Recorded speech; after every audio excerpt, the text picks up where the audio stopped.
How you doing, YouTube? It's Will from Will Development. This is my 340th weekly update.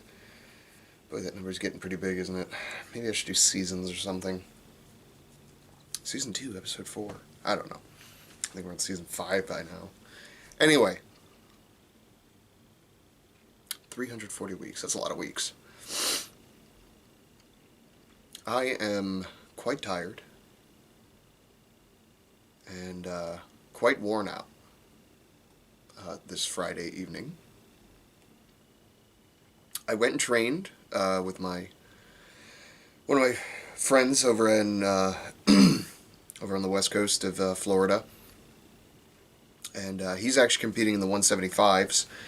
And we were doing the events, doing some event training out there, and the harsh reality of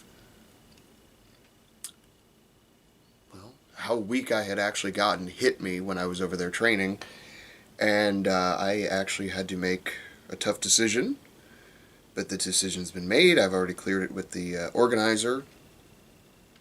I am not dropping out of Miami's, but I am dropping down. I am going to be competing for the first time in the 175 class, which is something I thought I'd never do, but the reality is if I went to 200s, I would probably more than likely zero every single event.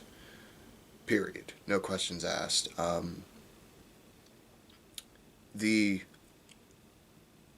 gravity of it really set in when I attempted yoke and farmers at the 175 height and managed to fail the first attempts on both. And the 200-pound weights are about 100-something over on the yoke and another 30 pounds on the farmers. And I said, well, there is no way in 2 weeks I'm going to feel strong enough to be able to do even this. And yoke and farmers, those are everybody who trains with me knows those are two of my better events, if not my two best events.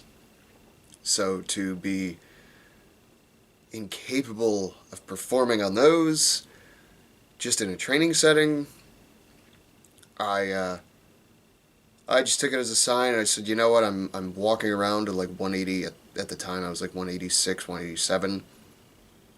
I said, I've got 2 weeks. I could cut 5 pounds of just real weight to get down to 180, and then 5 pounds of water. That's not terrible. Ironically, the whole reason I was trying to walk around 190, 195 was so I wouldn't have to cut again for 200s. And here we are now, cutting for 175. So I think it'll suit me better. I've got a much better shot of actually getting that press, at least one rep on one of the presses. I've got a better shot of doing everything and not zeroing every single event. Well, to be fair, I probably wouldn't have zeroed the deadlift in 200s either. It's starting out at 405, which I can pull that any day of the week, so I wouldn't have zeroed that. Hopefully I can anyway.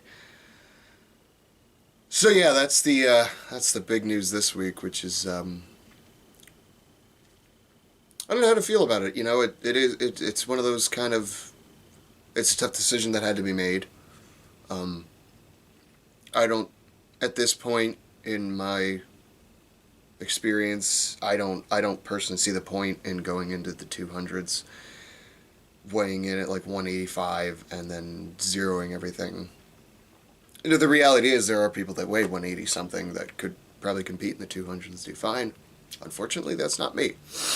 And I'm gonna go into the 175, get through this stupid weight cut, more like water cut, get through just cutting the weight, which sucks, and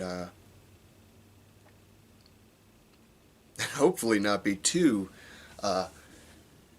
broken and beat up going in. Training this week's been pretty good. Did have a back flare up a couple weeks back, which I've just been slowly working technique and weights. When I say technique, I just mean technique that works for me.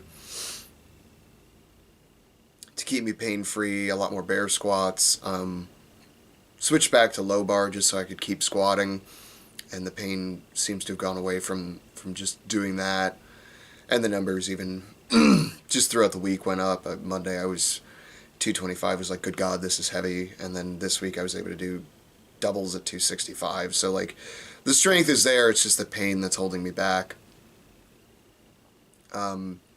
Pressing went pretty good as compared to Sunday.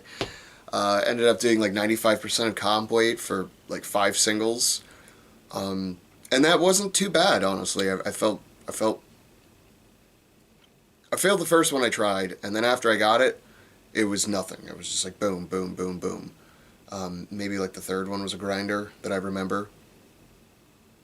And then tomorrow I'll be doing another event day, but it'll be a lighter event day.